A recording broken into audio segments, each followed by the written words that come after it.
नमस्कार, मैं हूं प्रज्ञा मिश्रा। एक बात पूछनी थी, देश के सबसे बड़े चैनल के सबसे बड़े एंकर के लिए क्या एम्स या मेदांता जैसे बड़े अस्पतालों में जगह नहीं थी क्या? रोहित सरदाना जैसे बड़े एंकर को नोएडा के मेट्रो अस्पताल में छोड़ दिया क्या? जो लोग नोएडा में रहते हैं वो मेट्रो हॉस्पिटल के बारे में अच्छे से जानते होंगे। सरदाना जी के समर्थकों का आरोप है कि अगर रोहित सरदाना को अस्पताल में सही इलाज मिला होता या फिर उनको सही समय रहते देश के बड़े नेताओं वाले अस्पताल जैसे एम्स या मेदांता में भर्ती कराया गया होता तो रोहित सरदाना जी आज हमारे बीच होते। विचारधारा चाहे जो भी हो, वो थे तो हम पेशा ही। क्या अगर आज तक जैसा बड़ा चैनल स्वास्थ्य मंत्री से कहता तो वो क्या मेदांता या एम्स में रोहित के लिए एक बेड नहीं दिला सकते थे? मिल सकता था, लेकिन सबने इस खौफनाक बीमारी को हल्के में लिया।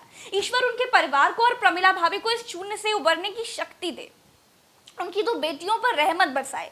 जितना उनकी मौत के बाद रोया पीटा गया, अगर उनकी बीमारी को सीरियसली लिया गया होता तो शायद वो जिंदा होते। चलिए मान लेते हैं कि बड़े बड़े लोगों को नहीं मालूम रहा होगा, लेकिन चैनल को तो मालूम होगा कि हमारा स्टार एंकर आखिर भर्ती कहां पर है। उनके बड़े पत्रकार वाले क्लोज सर्कल को तो पता होगा ना कि उनको किस अस्पताल में रखा गया है। मैं मेट्रो अस्पताल पर किसी तरह का कोई आरोप नहीं लगा रही हूं और आरोप लगाने के लिए मेरे पास कोई सबूत भी नहीं है, लेकिन मेट्रो अस्पताल रोहित सरदाना के प्रोफाइल लिस्ट वाला अस्पताल नहीं था। देखिए, एक बात डंके की चोट पर कहती हूं कि अगर नेताओं को एम्स और मेदांता से नीचे कहीं और भर्ती नहीं कराया जाता तो मेरे पत्रकार भाई रोहित सरदाना जी छोटे आदमी नहीं थे। मानती हूं कि उनके परिवार में दिल्ली के भीतर उनके साले और उनकी पत्नी और ये दो बेटियों के अलावा कोई और नहीं था। इतनी बड़ी हस्ती इतने बड़े शहर के भीतर इतना अकेला था, ये सोचकर मेरा कलेजा कांप रहा है। 42 साल के रोहित सरदाना कहकर गए थे कि कोरोना से ठीक होकर 2 मई को काउंटिंग डे पर प्रोग्राम करूंगा, लेकिन अस्पताल से उनका पार्थिव शरीर आया। 8 दिन से भर्ती थे, रात में हार्ट अटैक आया और उनकी मौत हो गई।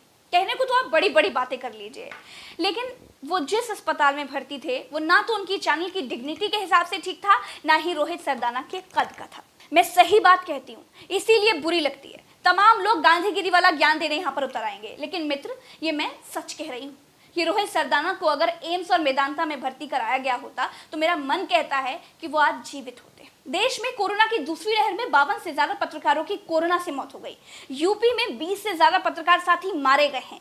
पत्रकारों को फ्रंट लाइन वर्कर मान करके अगर पहले ही टीका लगा दिया गया होता तो रोहित सरदाना जिंदा हो सकते थे। अगर ऐसा होता तो वैसा होता, अगर वैसा होता तो ऐसा होता, अगर मौसी की मूछें होती तो भी वो मौसा होती। लेकिन एक बात मैं डंके की चोट पर कह रही हूँ कि रोहित सरदाना जी के स्वास्थ्य के प्रति अगर चैनल से लेकर उनके चहेतों तक लोग सजग होते ना तो उन्हें बचाया जा सकता।